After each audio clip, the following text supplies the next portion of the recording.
Άγιο κρασί, γεμίζω το ποτήρι μου. Στεναγμός να είναι η ανάσα μου. Άγια φωτιά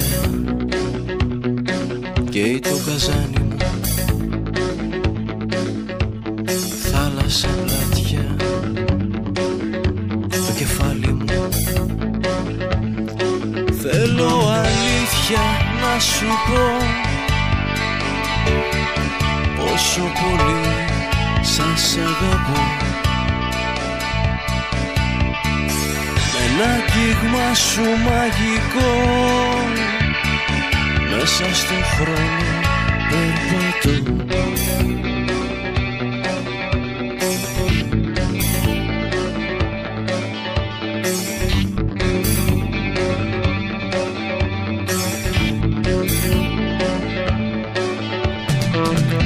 Απόκρυφες δυνάμεις με μάθαν σαν παιδί να κάνω μάγια.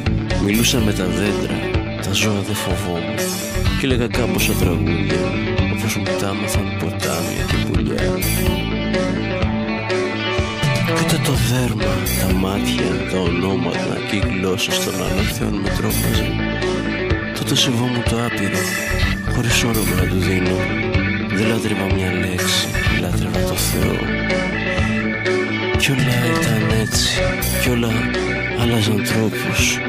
Οι ιστορίες στα βιβλία άλλαζαν ύφος, άλλαζαν σελίδες, κρύβονταν, έπαιζαν μαζί μου. Κι έκανα μάγια, αληθινά, το λένε και οι δικοί μου.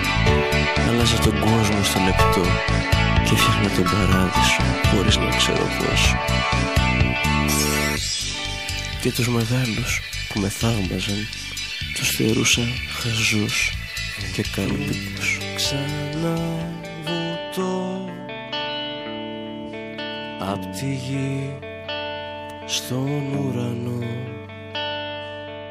Ήχο αλλοτινό,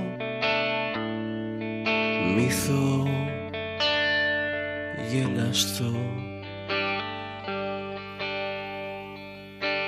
Θέλω αλήθεια να σου πω